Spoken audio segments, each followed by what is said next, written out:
things, so that's a good point. What else back over here? Eileen, what's one that you have? Let's see, That's what have simple. we got covered? For, Redmond Special Ed? We basically cover that with the IEP, would you say?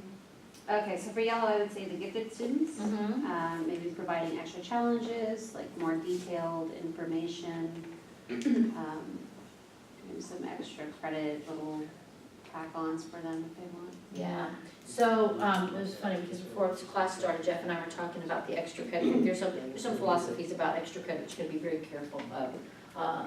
And not necessarily with gifted or any particular group of people, but sometimes students won't do what they're supposed to do because they want to do the extra credit. But if you offer choices that allow students to demonstrate and engage in ways that are interesting and more challenging, and you'll find that they tend to take on those challenges. All right, what about back over here? Jacob, you got anything that you want to add that's anything else over here? Kenneth, anything you want to add? Okay, so these are the ways that you're thinking about that you can meet the needs of your students. All right. So now you're going to go into I'm really bad about laying my clicker down, into a research phase. And you have a stack of papers that are not paper clip, but stapled.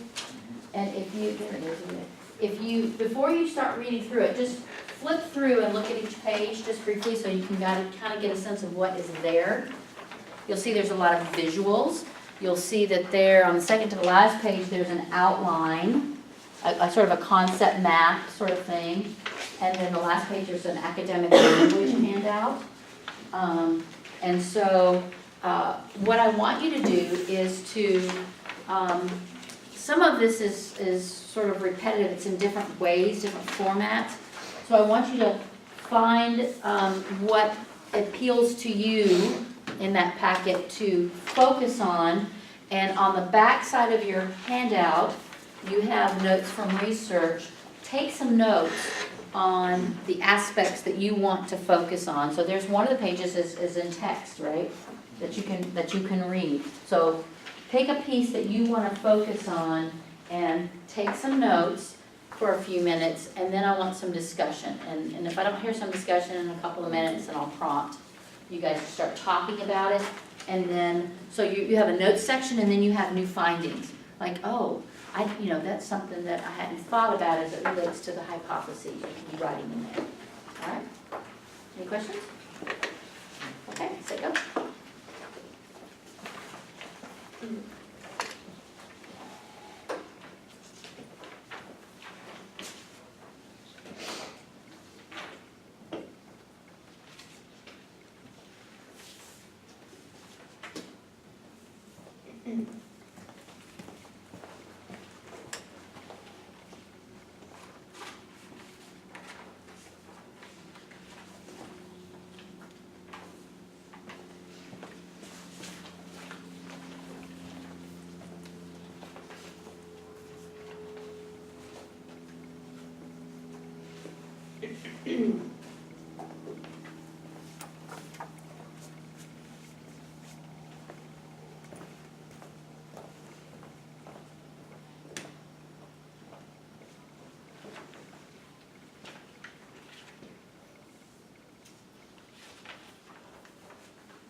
Yeah, now's a good time to start talking.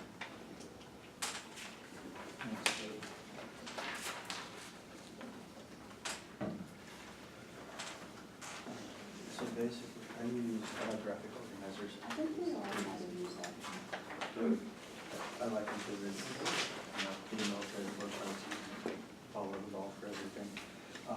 But looking at this one, honestly, I think this part here is a result of this. When you look at it that way, it kind of changes it because you change up your content, your process, your product based off of what's shown in the assessment about their readiness, interest, whatever. You don't switch it up before. You switch it up based off of what the assessment showed. It's going to do different things at the beginning, then we get a more accurate depiction on those assessments. But I would ask for It's this. not really Or wording, would you, easy to follow, would and just just start like like that. that, would you maybe Starting from one keep thing this, and then like, and could then have add this to it? and that's easier to Kind of add on or adjust what you already have. But maybe Let's do look a at that one. reassessment for the Normally I'm a area text person, so I went right to that that, and my brain put was more like, not. focus into. I But actually, that's not a, I chose choice and process because okay, so I if do you did a very- lesson on, like when topic it comes A, to me, do a pre-assessment, you go, how how I is it, learn, you go. I You're learn gonna do every better with single hands-on subject in very first. different ways. And then so I shift So more into a there's hands-on certain mode, stuff that like, and then you do it, and then I come out and go, okay, things that that worked. is gonna help me more. So then Or when I do a drawing pre-assessment pictures for that the help me. next So I was section, kind I have a better comparing view that of to students, what, like, for example, what skills there's will work best. behavior issues, behavior problems. So it's almost like a cycle. Practice stuff to help me keep those people more engaged. Well, I think, like- So a lot of the times, Yeah, I mean, behavior basically, I problems mean, come it says from here, like, people who just can't teachers can stand differentiate these students according to the students' readiness, interests, and profile. So based on like how we assess them, Or this if you can have students that definitely like to change kind of just get by attention or learning something more that what they the just students don't, are doing. depending So on the the content and process and product will always, should be ever For changing. ELO, it's Yeah. very much on I mean, picture and physically, I don't think I diagram, would something have to put go it along according with to the those. students, this stuff, Then the special ed, teacher you can break stuff can do, into can smaller change parts this, and this, solve a simpler problem. you know, Just, so I was just a kind of different way of thinking about organizing that it in for, that's how I combination do with it, that. my style maybe. I think the But choice definitely, will, it, I like graphics. It's very similar. It's easier to. it's easier than maybe necessarily. Categorize. Right now, is, trying to talk this very out is visual, difficult, whereas like if I could go really and defined. do like a different kind of representation, maybe And understand, I'm a where very everyone else can understand what I'm trying to so I say, can- better. I don't have a I perfect pattern, think but some content, I can because I felt like it kind of. look at this, study this, and then on the Options? test, I can physically see that content was here, process was here, product was here, Different levels, so. and then under that, this was here, and then. You may not Maybe memorize text, the order, but you would Yeah. know. I know There's it's in three this things. area. Three things. And that actually helped me a lot. Yeah. Still do choices. So I like visual. I like the choices, there It's is like when you to look process at things, which I think is some lessons, like, really you know, important. when you look Have at absorb one what I'm of the doing and like things think about it, and so I I just had having out of different this. choices for But groups, I appreciate having That's a different lot of choices and information. okay, Yeah. what am I most On, comfortable with, where am I you know, going to what express could be myself more than and one show page. what I'm dealing with. Whereas and everything I think you when need do to know that is on one page, right it's there. gifted, there's, you just have to look out there with Yeah. extra things. I don't like things This being way is too more wordy, intense for the same grade. mostly Yeah. because I don't like People are reading. just kind of. Well, and I, Naturally inclined to do that. and I can read. I know it, but I just don't Take really notes. some of She that. can let you roll on Because that. I can still show that I know. But about I can being take a punished or not manuscript and being pick punished. out the important parts Yeah. of what I feel, but this way it forces you to put the most important information in, and I think that that's, Instead of all that filler information. yeah, and all the fluff, so. We Okay, wanna so, do, like, something through that some of the I words that you didn't actually look at. kind of found interesting was actually, And the first one anchor that activities. Lois looked at was the, When I look at that, did we talk about too? she talked about The way I the see it is cure like, this stuff, is what like we the got. readiness, And then we'll branch out, we're gonna do this, and we'll come back to it. Then we I go like out, that and we come one. back. Yeah. Then we go out. Because honestly, Um, I can see myself it, doing to all of me, I these think just in that different that's a settings. huge. Yeah. So I don't think you have to Because just that's how like the you one, structure obviously. your classroom. Some people But- lend First thing you do themselves when we come in, we do Because this. sometimes Um, kids And if you structure really that like way, it when you know their that's your interests. anchor activity. Like, They know. like for example, like if you know. When we come in the door, we're gonna do Like, this. yeah, you're really supportive of And then we can go back basketball, here, you're the teacher and then that, we'll like, come goes back all to what that the meant, games or that we did at the something like beginning. I know a lot of kids really like it when you appeal to their interests. So maybe Personally, I think that's a huge thing, and I've if you never have a really sports people in your class, seen it you written might as get like things to anchor sports, and that might activities. help them process. Like, and just that That's short, how I feel like being like, you know, I was the kid that was. You can explain it, so Yeah. define it like you know. Starting in 5, What know it's, that. Four, what it's saying, but you never put actual 3, words to it. Two. To your 1. Okay, let's bring your conversations up here. So you've had a chance to look at some portion of the handout, and you might have focused on some of the same things or different things. I liked how you guys were going back to things you had not looked at. Hopefully you wrote down notes from what you did in your readings and the findings and jotted down some ideas. So what I want to look at first are the hypotheses that you came up with. Providing resources. Did you see anything in your research that supported that would be helpful? Part of the thing where it said you could use like text and computer programs and things, kind of like how you were saying if they have dysgraphia. Dysgraphia? That they could like draw or do a verbal Yeah. answer instead of having to try to write it out. So providing different technologies and equipment, and I don't recall if it said anything particular about those, like specific, like paper, pencil, but that makes sense, right? Certainly. If you're doing a project and you require a poster board, not everybody has access to a poster board, so you should have some poster boards. And it's not, you gotta be careful about, those kids who have lots of resources and mom and dad doing everything, but you wanna make it an even playing field. Anything in there about the conversations here? You might not have seen anything in the literature about sort of talking with the actual kids, because that's common sense too. We wanna get to know our students. What about providing visuals? Did you see anything in that regard? Actually, yeah, tape material, varying organizers, varying text, supplemental materials. So where are you looking? On the graphic organizer. Yeah, so that second to the last page, the concept map sort of Yeah. thing?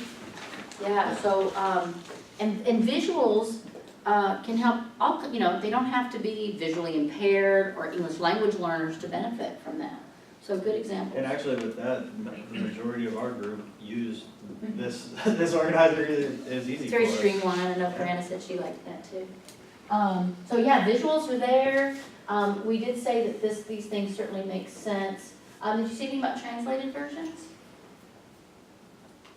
Or No. implying? Multiple intelligences. So multiple intelligence so I want to take a moment and say, it's very ingrained in educators, this notion of learning styles. I'm a visual learner and blah, blah, blah. There's no empirical evidence that teaching to a student's preferred learning style improves their outcomes, their achievement. So really, as educational researchers, we know that, there's nothing out there so at this point, but it's still in a lot of the literature, because we like it just feels right. I tend to think of myself as a visual learner. but the reality is we're multimodal, that it's very contextual, and this notion of multiple intelligences that Howard Gardner, back in the, I think it was the 80s, came up with, this has to do with ways, it's similar to learning styles, but it's different. And so we talk about learning profiles now, so it's our interests, and we've got some music folks here that's obviously sort of a passion, and so they may or may not prefer to, Siri's talking to me. May or may not prefer to learn musically, putting things to music, jingles to help them learn certain things, or even listening to music while studying. But it may be that someone whose science may have a musical intelligence, for example. So it's this notion of we'll call it learning profiles, multiple intelligence. I'll give you an example. So on a GPS, I if I see something, it sticks better typically. But like with a GPS in my car, I don't like to look at the map, or have the map. And the woman in the box, she doesn't tell me enough steps in advance. And 300 feet, you're gonna make a right-hand turn. Well, and then what am I gonna do? And then what am I gonna, I wanna know. So on my GPS, I put it like the text, like linear, sort of, okay, so I can know, okay, I'm gonna do this, this, and this. So I have it in my brain, I like to know in advance. It's very contextual how you prefer to learn. Okay, what's something else that you found? Challenging tasks? Was that mentioned in there? That we have it with the choices again, Yes. as you had mentioned. So talking about, this notion of choice. Choice is huge. Now, does that mean you have to have a choice set for everything all the time? No. No. But providing students opportunities on how they choose to engage, we call that differentiating it's one of those P words. The way that I'm gonna learn. The product, That's at the end. okay, What's the other P word? process? The process. So differentiating the process. Okay, so by having some tasks that are more challenging, by allowing some people to draw or to, like when you're talking about projects, for example, they may choose to do a skit. This group may choose to do a song, music thing, and this group may choose to do something in writing, just choice. Choice is good. There is such thing as having too many choices. Sometimes it's this or that. Sometimes it's this or this. Sometimes it's just, we're all going to do this. Sometimes that's needed, that's necessary. But you can also give choice for how they demonstrate mastery. What is that called? Differentiating not the process, but the product, right? Differentiating the product. So my student, Kayla, that has, did I say you have dysgraphia? That has dysgraphia, like writing may not, that's just not a good way for her to take the assessment. So I may allow Kayla, give her an audio recording or give her Flipgrid and let her demonstrate her mastery that way. That allows her equal opportunity to show what she knows, because the writing may not be an effective way for her to demonstrate. So being willing and able to and you know what, it's harder. Now, let me just pause for a moment. The lesson, well, today and Tuesday, during class, who was doing the work? Who was doing the talking and the work? Us. You guys were, right? But I had to do a whole lot of work before we ever got to that place. But in class, the kids should be doing the work. The person that's talking is doing the learning. And so it's important that they're doing, that they're engaging. There's times that you have to have some direct instruction, just like I did in the very beginning, right? With, what is it and how do we do it and blah, blah, blah. But then you gotta give them time to do their thing. Okay, so we differentiate the process, we differentiate the product. What else? So we've covered these things. Translated versions or the process scaffolding.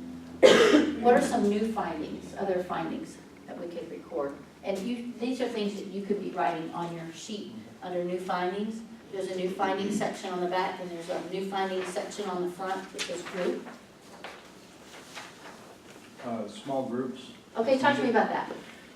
Some students may work better in small groups or large groups, depending on what their needs are, and you can actually use that as an opportunity.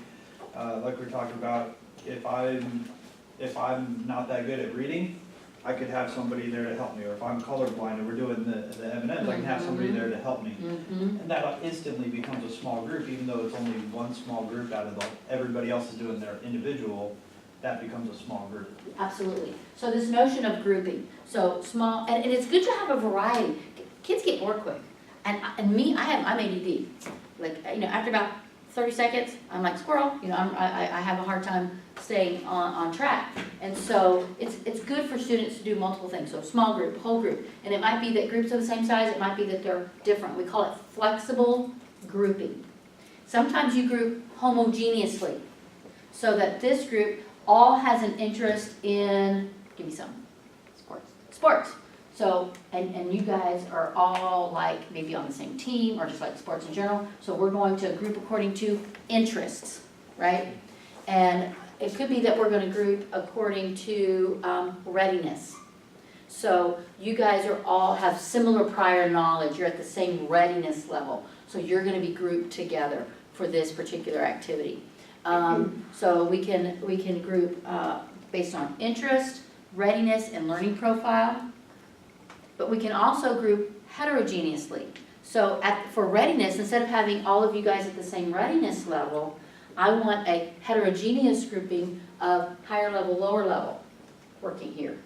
It may be that in your interest group, these sports folks may have a different readiness level. So heterogeneously, their readiness level is different, but interest-wise, it's the same, right?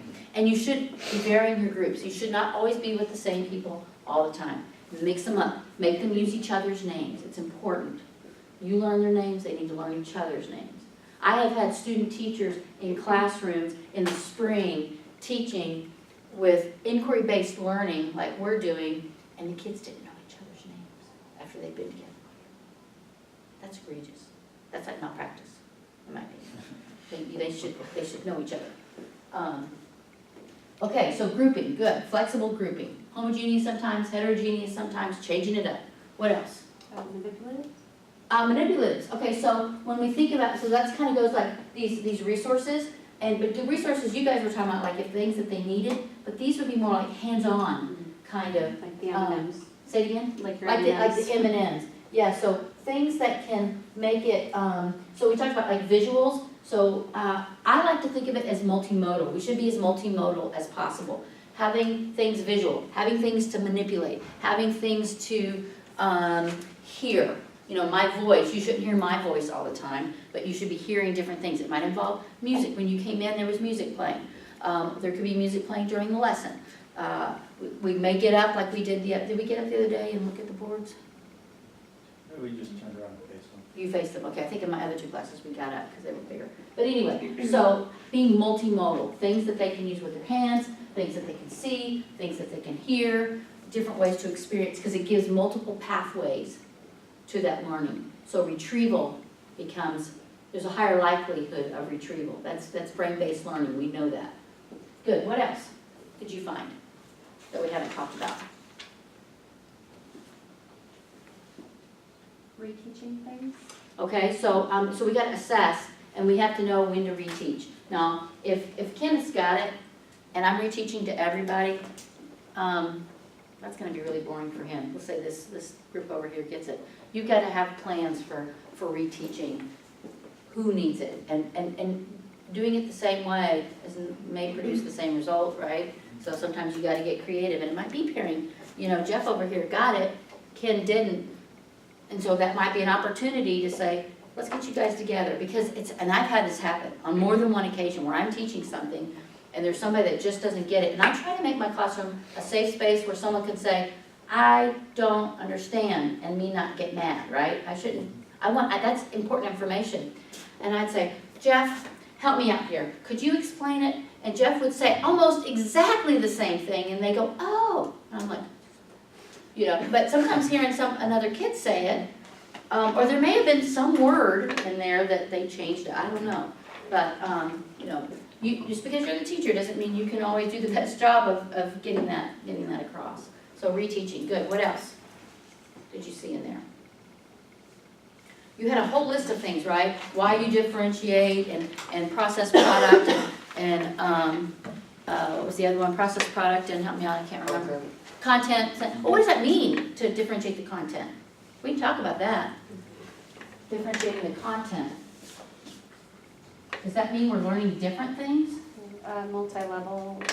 Yeah, it's like how we access it. So I have this end goal that folks should know this, and this is called the guaranteed and viable curriculum, what everyone should know and be able to do. That's like the minimum. So I got Jake here. Jake can go way beyond that. It's my job to make sure he can get beyond that. And so he may not need this stuff here. His entry point may be the end point for everybody else. What am I gonna do to keep Jake engaged so that he's not bothering Jessica because he's bored out of his mind, or he's on his phone, or he's falling asleep, or he's acting out, or whatever it happens to be? We got to know, and we can do that by pre-assessing and knowing how they've done on previously on assessments and so forth. So good content, so where they come in, and providing necessary challenges and providing necessary scaffolds. Because maybe the entry point's here, but you got some that still don't have this. So you got to provide those scaffolds. It wasn't uncommon for me. I could potentially have an assignment that had 3 different versions. This version had like lots of extraneous information. As a science teacher, you know, lots of extraneous rabbit holes. So this high-level group, they had to weed out what was important in order to solve the problem.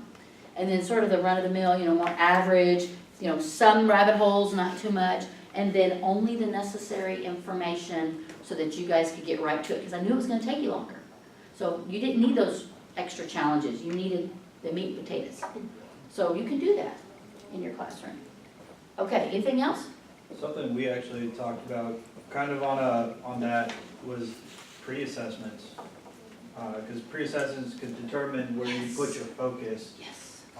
With how they learn, and then you teach, and then you do an assessment, and that could change. Yes. That could change your setup for the next topic. Absolutely. And even from class period to class period, if you're teaching middle school or high school, it can be very different, even though it's the same class. And sometimes you know from, you know, you've got this consecutive lesson going on, and you did this assessment at the end, and this is where you know they are. But the more you can pre-assess, because that should indicate what they know and don't know. And for me, the pre-assessment happened as you came in, and as you were reading through, I was able to sort of get a sense, and a lot of people have some good information. You know, pretty, you know, a lot. But I know that there are things in there that you don't know, and there are different ways of accessing, and I looked at different opportunities of ways to engage in different content. Good. Okay, so we have reviewed our hypothesis, we found some new findings. Last chance, anything you want to add to that? I have a quick question. Yes. We covered anchor activities. Did I miss that somewhere? Did we cover anchor Yeah, did we activities? talk about that? We've not talked about anchor activities. Do you see that in your Yeah. lesson? Yeah, so tell me about anchor Well, activities. that's why I'm asking, because I don't understand. Okay. Says allows for extended learning, keeps students who need to work ahead productive, not doing business work, or busy work, can be individual or small groups. So that you give them more advanced, kind of like a rabbit So hole. typically anchor activities are what the whole lesson is grounded on, and then you provide necessary scaffolding or lack of scaffolding on those anchor activities in order for students to have access to that where they need to be, sort of those different entry levels. So you should give an example. So for example, just the example that I used with the handout that had 3 different versions. Okay. So 3 different levels of accessing it based on prior knowledge, Okay. for example.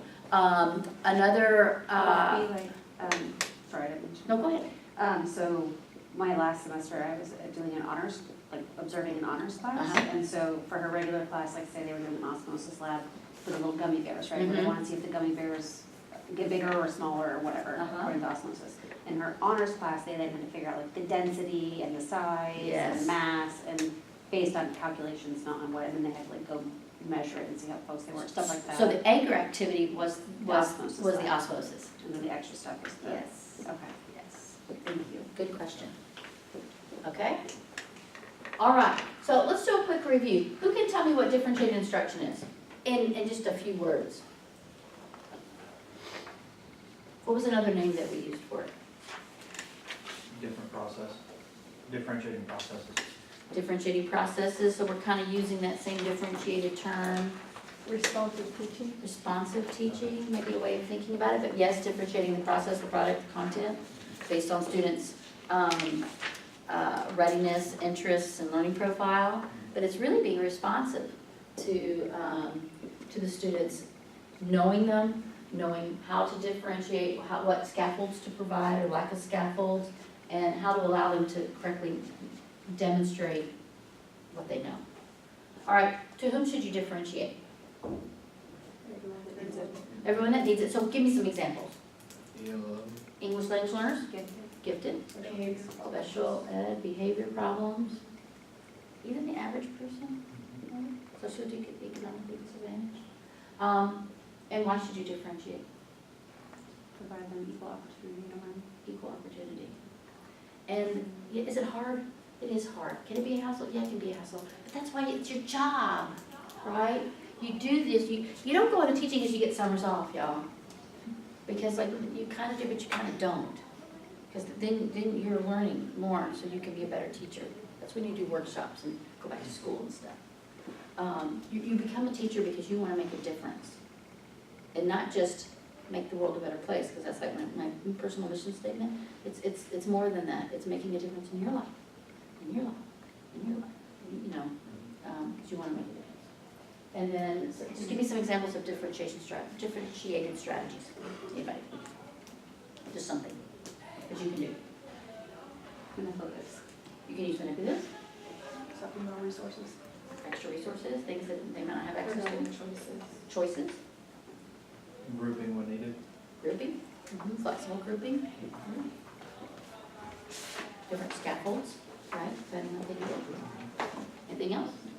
And the stuff we talked about. All that stuff you talked about.